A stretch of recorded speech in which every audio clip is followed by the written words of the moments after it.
오래전 친구에게 돈을 떼이고 시름에 잠긴 집사님이 있었습니다. 신방 권사님과 함께 찾아갔죠. 권사님이 그분을 위로합니다. 집사님, 하나님께 맡겨. 하나님이 다 하셔. 그저 집사님은 집사답게 용서해버려. 살아계신 우리 하나님께서 갚아주실 거야. 참 은혜스럽게 위로를 합니다. 그런데 공교롭게도 얼마 후에 이 권사님이 구역원에게 사기를 당했습니다. 어렵다고 우는 소리를 해서 보증을 서줬는데 구역원이 도망가 버린 겁니다. 이 권사님이 얼마나 상심했는지 교회도 나오지 않습니다. 그래서 신방을 갔더니 머리를 싸매고 들어 누웠습니다. 제가 그분에게 이렇게 권면했습니다. 권사님, 하나님께 맡기세요. 하나님이 다 하셔요. 그저 권사님은 권사답게 용서해버리세요. 살아계신 우리 하나님께서 갚아주실 거예요. 뭐라고 대답했을까요? 난 못해요. 땅끝까지 쫓아가서라도 받아낼 거예요. 그 심정은 이해는 합니다. 얼마나 분하겠어요. 그런데 말이죠, 왕십리에 와서 목회를 할 때 어느 초신자가 친구에게 돈을 떼인 적이 있습니다. 이제 예수 믿기 시작했는데 얼마나 상심이 클까 싶어서 신방을 갖고 이게 무슨 말로 위로를 할까 전전긍긍하고 있는데 이분이 저를 보고 도리어 이렇게 말합니다. 목사님, 돈 떼먹고 도망간 친구도 용서해야겠죠? 그게 우리 예수 믿는 사람들이지요. 이분은 용서할 수 없는 일을 용서해야 하는 것이 대단한 것으로 여겨지면서 이제 자신이 그렇게 용서해야 하는 그리스도인이 된 것을 얼마나 뿌듯해하는지 일종의 자부심을 느끼고 있더라고요. 내가 그전 같으면 이놈을 찾아가서 어떤 수를 냈을 텐데 야, 이제 내가 예수를 믿었으니 야, 내가 예수 믿는 사람이 그랬어야 되겠는가. 그래, 나도 이제 예수 믿는 사람답게 용서해야지. 아주 굉장한 자부심을 갖고 있더라고요. 그 초신자의 말을 들으면서 제가 아주 심한 영적 전율을 느낀 적이 있습니다. 예수 믿는 사람의 힘이 뭡니까? 할 수 없는 것을 하는 것, 갈 수 없는 것을 가는 것, 이룰 수 없는 것을 이루는 것, 세상의 상식과 도덕과 법률이 도무지 받아들일 수 없는 일들을 받아들이는 것, 그게 예수 믿는 이의 힘 아닙니까? 이 힘은 어디서 오는 걸까요? 세계교회협의회 WCC 총회가 작년에 부산에서 열렸는데 그 WCC에서 한국교회를 평하는데 이렇게 평했습니다. 한국교회는 부흥은 얻고 신뢰는 잃었다. 정확히 본 거죠. 한국교회는 부흥은 이루었습니다. 그러나 심각할 정도로 이 사회에서 신뢰를 잃었습니다. 지난해 12월에 기독교 윤리 실천 운동에서 조사한 2013 한국교회의 사회적 신뢰도 여론조사 그 결과 가장 신뢰하는 종교는 천주교가 29.2%, 불교가 28%, 개신교회, 개혁교회가 21%였습니다. 이는 2010년 똑같은 조사와 비교해 볼 때 그때에는 천주교가 41.1%, 불교가 33.5%, 개신교회가 20%로 3년 사이에 천주교와 불교는 상당한 신뢰도가 하락을 이젠 또 했는데 개혁교회는 조금 상승한 것으로 나타났습니다. 그러나 그럼에도 여전히 한국교회의 신뢰도는 밑바닥입니다. 왜 이렇게 되었을까요? 한국교회는 어떨 때 보면은 종교단체, 교회가 아니라 비즈니스 단체 같습니다. 비즈니스라는 것은 키우는 게 목적이죠. 덩치를 키우고 살림을 키우고 이윤을 많이 남기고 그래서 풍요로워지고 남보란 듯이 큰소리치고 외형적 번영으로 자부심을 드러내는 것이 비즈니스의 목적입니다. 많은 한국 교회는 이런 식으로 길을 갔습니다. 교회만 시작하면은 교회를 외형적으로 키우는 게 주 목적이 되었습니다. 모든 선한 그리스도의 덕목들이 모두 이 덩치 키움에 이용이 되었습니다. 선행, 착한 일, 선행의 목적이 무엇냐고 물은 적이 있습니다. 그랬더니 예수를 전함에 있다라고 대답을 합니다. 정말 그렇습니까? 예수님이 그렇게 가르치셨습니까? 선행의 목적이 예수를 전함에 있습니까? 성경 어디에 그게 있습니까? 선행에는 어떤 컬러와 어떤 목적이 가미되는 순간 그것은 선행이 아닙니다. 그건 투자입니다. 그건 비즈니스입니다. 교회들마다 예배, 성경 공부, 영성훈련 모두가 다 이 비즈니스 차원에서 행하고 있습니다. 유행을 타고 시류를 탑니다. 길에 나가 보십시오. 종종 교회에서 나온 이들이 뭔가를 줍니다. 부침개를 주고 커피를 넣어주고. 왜 줍니까? 가난한 이들에게 주는 겁니까? 왜 주느냐 했더니 전도하려고 그런답니다. 세상에 어느 종교가 전도가 부침개로 이루어지겠습니까? 사람들이 전에는 교회에서 뭘 주면은 잘 받았습니다. 고맙게 받았습니다. 그러나 이제는 더 이상 받지를 않습니다. 뭐를 줘도 이거 뒤에 뭔가가 있다고, 이게 다 낚싯밥이라고 받지를 않습니다. 오히려 인상을 씁니다. 이제는 선행을 해도 선행의 순수성을 의심하는 사회가 되었습니다. 한국 교회가 그렇게 만들어 왔습니다. 위험한 말이지만은 전도 그만하십시오. 오해의 여지가 많은 말이지만은 그런 식의 전도는 그만합시다. 교회의 성장세가 멈췄다고 하니 전도를 안 해서 그렇다고들 합니다. 정말일까요? 지난 세월 한국 교회는 전도에 올인했다고 해도 틀린 말은 아닙니다. 그런데 그렇게 올인한 결과 어떻습니까? 그런 교회는 잠깐 성장했지만 대부분의 한국 교회는 침체입니다. 한국 교회의 성장세가 멈춘 것은 전도를 하지 않아서가 아닙니다. 이런 세속적인 비즈니스적인 마인드로 전도한답시고 수없이 행한 그 불신, 추태, 세속함, 물량주의 이런 것들 때문이죠. 저 망우리 어느 교회 보니까 예배당을 크게 졌는데 단번에 교회를 아주 큰 교회로 만들었습니다. 비결이 뭔가 해봤더니 그 교회는 전도사들을 수없이 많이 두는데 그 전도사님들에게는 아주 낮은 기본 사례만 주지 이상을 주질 않는답니다. 그리고는 매일 나가라, 전도해 와라. 전도해 오면 2당 얼마씩 수당을 주겠다고. 그래서 단번에 커졌다는 거예요. 세상에 이게 무슨 교회입니까? 이게 보험회사지. 오늘날 많은 교회들 예배당 크게 져놓고 안 되니까 이런 식으로. 그래서 여전도사들을 쓰는 교회들이 엄청 늘어나고 있습니다. 전도 안에서 성장이 멈춘 게 아닙니다. 그리스도인답게 살지 않아서 그런 거죠. 교회만 키울 수 있다면 권모술수를 다 사용합니다.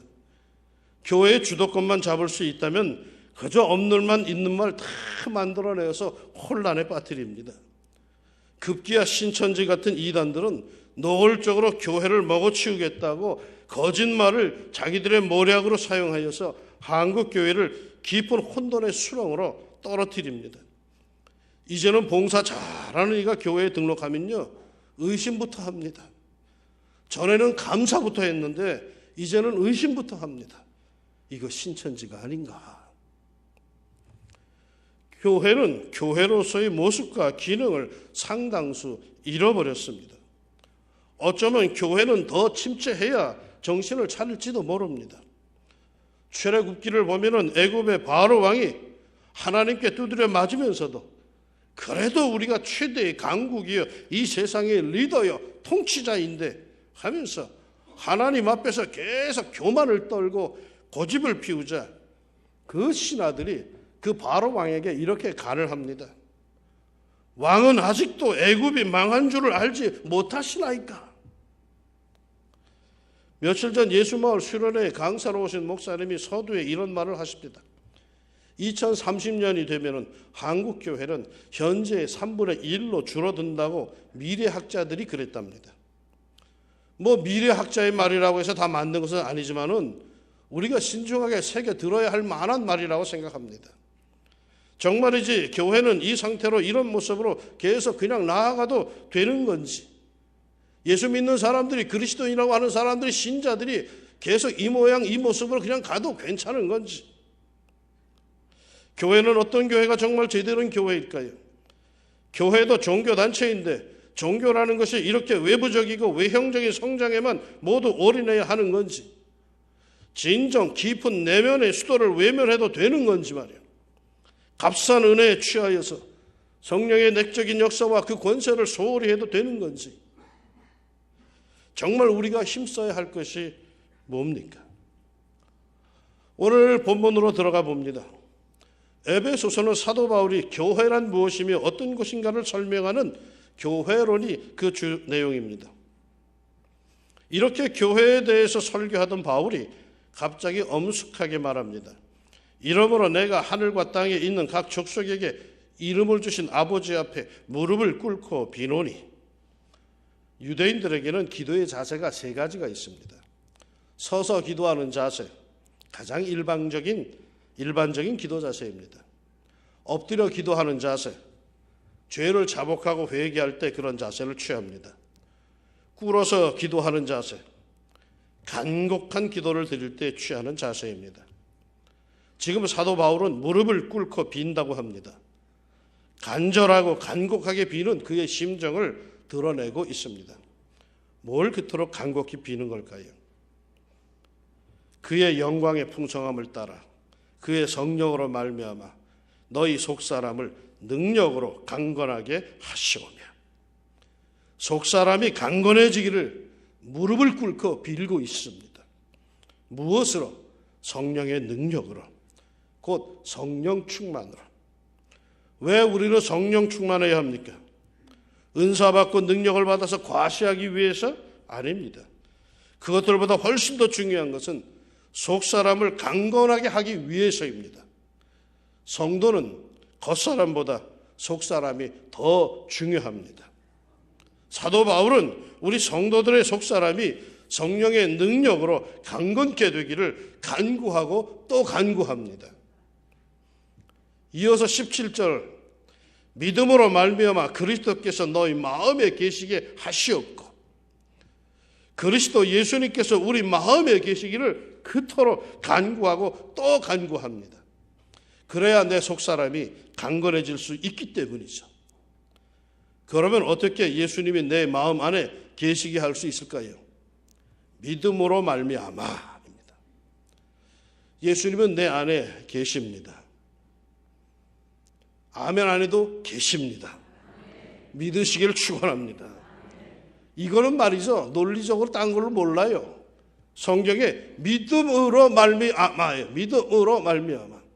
주님이 내 안에 계시다고 확실히 믿는 사람에게는 그 믿음대로 예수님이 내 안에 거하십니다. 그게 가장 중요하고 그걸 믿어야 더욱 분명해지는 겁니다. 작년에 다음 세대와 함께하는 예배 설교 중에 제가 이런 예화를 썼더니 아이들이 집에 가서 제일 좋아했다고 합니다. 한 아이가 엄마에게 물었습니다.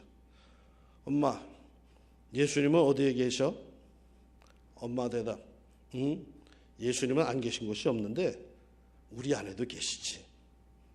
그러자 아이가 그럽니다. 그럼 예수님은 내 안에도 계신 거야? 엄마가 그렇다고 하자 아이가 잠시 후 그러더랍니다.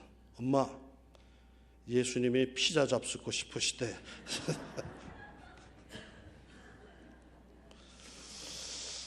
믿음으로 예수님이 내 안에 계신답니다. 믿지 않으면은 예수님은 내 안에 계신지 몰라요. 그러니 속사람이 건강할 리가 없죠. 주님이 어디 계신가? 주님이 어디 계신가? 온 세상을 돌아다녀봐야 못 만나요. 성경은 믿음으로 말미암아 그리스도께서 너희 마음에 계시게 하시고, 믿음으로 주님은 내 안에 계심을 믿습니다. 이어지는 말씀입니다. 너희가 사랑 가운데서 뿌리가 박히고 터가 굳어져서 능히 모든 성도와 함께 지식에 넘치는 그리스도의 사랑을 알고 그 너비와 길이와 높이와 깊이가 어떠함을 깨달아 하나님의 모든 충만하신 것으로 너희에게 충만하게 하시기를 구하노라. 하나님의 충만함이 우리 안에서도 충만해지기를 간구하고 있습니다. 이 정도로 우리 속사람이 충만하고 강건하다면 여러분, 그 사람의 그 신앙심은 어느 정도이겠습니까? 쫀쫀하겠습니까? 째째하겠습니까? 이 하나님의 충만함이 말이요, 우리 안에 거한다면, 나와 이 공동체 안에 그 하나님의 충만함이 거한다면은 그 사람의 신앙심, 그 교회의 신앙의 정도가 어느 정도이겠느냐는 거예요. 성도는 평생 이 훈련을 해야 합니다. 때를 얻든지 못 얻든지 전도해야 한다고 성도가 평생 목을 매는 것이 전도인 줄 아는데 전도가 다가 아닙니다. 우리가 평생 힘써야 할 것은 봉사도 아닙니다. 우리가 평생 힘써야 할 것은 내 속사람으로 하여금 성령 충만케 하여 그리스도의 사랑으로 채우고 예수님이 살아계시도록 해야 하고 하나님의 그 충만함, 풍성함을 내 안에 채워서 깊은 신앙심, 천하가 뒤집혀도 끄떡없는 내면의 평정과 속사람의 강건함을 이루는 것입니다. 그럼에도 이 훈련을 말이죠, 이 내면의 훈련을 하지도 않고 맨날 다른 것을 쫓아다닌다. 그러다가 쓰러지고 그러다가 사회에서 영적 경쟁력을 잃고 추한 모습을 보이고 결국은 제 성질대로 제 감정대로 해대다가 충실한 성도의 반전에서 떨어져 나가서 쫙 구석에서 잊혀져가는 퇴역장군처럼 쓰러져 갑니다. 목회를 하면 할수록 어린 시절에 그 믿음의 어른들, 그 장로님들, 권사님들, 집사님들이 한없이 그리워집니다. 가진 거 없어도, 배운 거 없어도, 지닌 거 없어도 그 어른들은 한 가지는 아주 분명했던 어른들입니다. 믿음의 도리, 믿음의 자세. 아무리 아파도, 아무리 서러워도, 아무리 억울해도 큰 소리 한 번 내지 않고 묵묵히 기도하며 엎드리며 봉사하며 내가 죽어야 예수가 살지 하면서 자기 십자가를 지던 그 어른들이 그리워집니다. 신앙은 다 있습니다. 그런데 신앙심은 별로입니다. 예수는 다 믿습니다. 그런데 그 예수를 믿는 깊이는 별로입니다. 창조주 하나님 다 압니다. 그런데 그 하나님에 대한 신뢰도는 매우 낮습니다. 모두가 다 얕은 수준에서 물장구 치는 정도입니다. 신앙의 내공, 뭔가 내 그 안에서 풍겨 나오는 것이 별로예요. 폼은 아주 그럴듯한데 막상 문제에 부딪히면 허둥지둥, 세상 사람과 다를 바가 없습니다. 신앙적인 고민도 늘 세상적인 고민 정도에서 끝을 냅니다. 믿는 자로서 이걸 어떻게 해야 할 것인가를 고민하고 결론 내는 것이 아니라 어떻게 해야 내 주장을 관철시키고 어떻게 해야 내 목소리를 높이고 어떻게 해야 좀 더 이익을 남기고 어떻게 해야 내가 비중 있는 대단한 존재라는 것을 과시할까에 있습니다. 고민은 하는데 예수는 없어요. 거기에.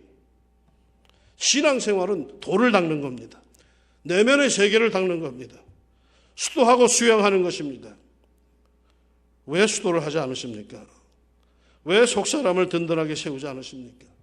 겉사람 건강만 온통 신경을 쓰지 속사람의 건강에 대해서는 아주 무지합니다. 기도하지 않고 속사람이 강건할 수 있습니까? 기도는 영혼의 호흡이라고 합니다. 맞습니까? 맞죠. 그런데 어떻게 그렇게 기도하지 않고도 멀쩡하게 살고 있으십니까? 말씀 읽지 않고 묵상하지 않고 실천하지 않고도 속사람이 과연 온전할 수 있습니까? 예배드리지 않고도 하나님의 거룩한 백성으로 하나님의 긍휼을 얻으며 살 수 있습니까? 요즘에는 111 기도되니 중보 기도되니 기도하자고 호소를 했더니 그나마 호응하여서 기도실을 찾는 이들을 종종 봅니다. 감사한 일이죠. 그럼에도 아직도 한 번도 기도실에 찾아가 무릎을 꿇지 않는 사람을 어찌 볼 것입니까? 그가 정말 이 교회를 책임을 지고 섬기고 아니 예수의 이름으로 하나님의 말씀으로 믿음의 훈련, 수도를 하고 수양을 하는 그리스도인 맞습니까? 경쟁력 있는 성도들을 만들어야 합니다. 전도한답시고 떠들고 다니는 일을 만드는 게 아니라 골방에 들어가서 기도실에 들어가서 아무것도 없는 그 상황에서 주님과 깊은 교제를 하며 말씀과 예배를 통하여 섬김을 통하여 하나님과 무한한 교제와 교통 속에 예수님을 닮아가는 그런 성도들을 키워야 합니다. 그래야 한국교회는 다시 신뢰를 회복할 수 있고 하나님께 영광이 돌려질 수 있습니다. 그리스도인이 세상의 불교 신자보다 천주교 신자보다 이슬람 신자보다 경쟁력이 없어요. 본래부터 없었던 거 아니에요. 예전엔 다른 종교인들은 그리스도인 발꿈치도 못 따라왔어요. 제가 어릴 때만 해도 교회 다닌다 하면 사람들이 다 정직한 사람이라고, 정직한 애라고 그랬어요. 가게에 가서 외상을 줘도 저 이 교회 다니는데요. 그러면 그래야 갔다 와다 주라. 그냥 보내줬어요. 교회 다니고 하나가 굉장한 내 신용도의 1등급이었어요. 그런데 언제부터인지 예수 믿는 이들은 이런 경쟁력이 사라져버렸어요. 늘 사회에서는 뒤로 쳐져요. 우스갯소리의 소재감이에요. 놀림감의 대상이에요. 교회 다닌다는 것이 어릴 적에는 자랑스러웠는데 요즘처럼 당혹스럽고 부끄럽게 느껴지던 적이 없어요. 나는 우리 왕중교회를, 왕심중학교를 이렇게 키우고 싶지는 않습니다. 이런 목회하고 싶지도 않습니다. 장사꾼같이 비즈니스 하듯이 그런 외형이 번지르한 교회, 그런 목회하고 싶지 않습니다. 진정한 그리스도인을 키우는 교회, 그런 예수님의 교회를 세우고 싶습니다. 신앙심이 두터운 이들과 함께 일하고 싶습니다. 이랬다 저랬다 뒤집어졌다 엎어졌다 하는 불판 위에 호떡 같은 신자 말고 듬직하고 깊은 신앙심으로 오직 주님만을 바라보고 교회를 위하여 주의 종과 더불어 사나 죽으나 주님의 영광을 위해서 사는 그런 강건한 성도들을 키우고 싶습니다. 외골수 신앙이 아닌 넓은 마음에서 나와 다른 모든 것을 다 품을 수 있는 진정 아버지 하나님을 닮은 큰 영성의 영적 강골들을 키우고 싶습니다. 사랑하는 여러분, 결국은 신앙심입니다. 신앙심이 우리들의 키입니다. 신앙심으로 사십시오. 신앙심으로 섬기십시오. 신앙심으로 나누십시오. 신앙심으로 봉사를 하십시오. 신앙심으로 용서를 하십시오. 신앙심으로 극복을 하십시오. 신앙심이 아닌 제멋에 겨워 봉사를 하니까 시험에 듭니다. 신앙심이 두텁다면 뭐가 문제입니까? 내가 하나님을 향한 절대 신뢰, 절대 순종, 절대 의지, 이 온전한 신앙심이 있다면 내가 걸려 넘어질 게 뭐가 있습니까? 신앙심이 없으니까 자존심에 늘 걸려 넘어집니다. 신앙심이 없으니 체면에 늘 쓰러집니다. 신앙심이 없으니 명예욕에 발목이 잡힙니다. 신앙심이 없으니 늘 이기심에 쓰러집니다. 신앙심이 없으니 늘 생각에서 끝납니다. 교회 생활, 봉사 생활에서 모든 그리스도인의 인간관계에서 문제가 생기는 것은요, 다른 거 아닙니다. 자기의 신앙심의 문제입니다. 평상시에는 자기 신앙심도 괜찮은 듯 보이지만 문제가 생길 때 그걸 넘어가지 못하는 신앙심이라면 그건 있으나 마나한 겁니다. 신앙심은 결국 넘어가게 합니다.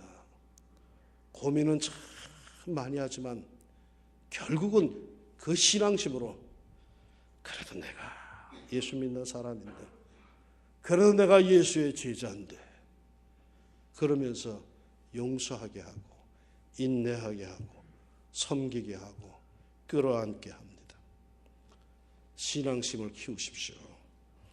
단순한 신앙으로 만족하지 말고 신앙심, 우리 성도의 삶의 영혼의 닭과 같은 깊은 신앙심을 키웁시다.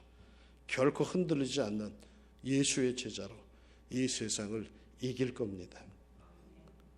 문제가 생길 때에만 기도하고 아쉬울 때에만 기도하고 힘든 때에만 예배드리고 무너질 때에만 나누어주고 이런 식으로 위기를 넘기기 위한 임기응변식의 신앙으로 살지 말고 사도 바울이 간구하듯이 성령의 능력으로 속사람이 강건해지고 믿음으로 그리스도가 내 안에 거하시며 사랑으로 뿌리가 깊어지며 하나님의 그 충만함으로 내 안이 채워지도록 경건의 훈련을 하고 또 합시다. 그리하여 믿음의 거인이 되어 봅시다. 세상에 감당하지 못하는 깊은 신앙심의 성도로 하나님께 영광 돌리는 성도들이 또한 교회가 되기를 주의 이름으로 축원합니다. 아멘. 기도합시다. 하나님, 우리들의 삶을 돌아보시고 좀 도와주시기를 원합니다. 내 안에 있는 늘 그 선한 생각들이 그저 생각으로만 자꾸 끝나고만 합니다. 내 내적 사람, 내 속 사람이 좀 더 강건해질 수 있도록 도와주시옵소서.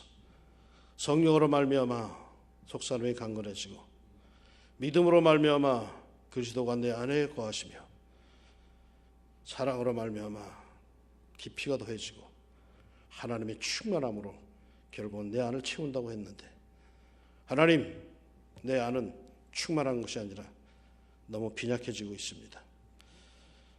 하나님, 우리 속사람을 좀 더 강건하게 만들어 주시고 자기 훈련들을 좀 할 수 있게 해주시사 우리의 신앙심이 갈수록 세월이 갈수록 두툼해지게 하시고 세상에 무슨 일이 일어나도 끄떡도 하지 않는 정말 삶의 중심이 무게가 잡힌 성숙한 성도로서 주님을 섬기며 세상을 살다가 갈 수 있는 저희들이 되게 하여 주시옵소서. 왕십리 중앙교회 109년의 역사입니다. 흔들리지 않게 하시는 것을 감사합니다. 하나님, 이제 더욱더 하나님의 충만함으로 채워지는 교회 되게 하여 주시고 하나님을 향하여 새로운 한국교회에서 새로운 모습으로 주님께 영광 돌리고 한국교회에 이바지할 수 있는 참 좋은 동네 교회가 되게 하여 주옵소서. 예수님의 이름으로 기도합니다. 아멘.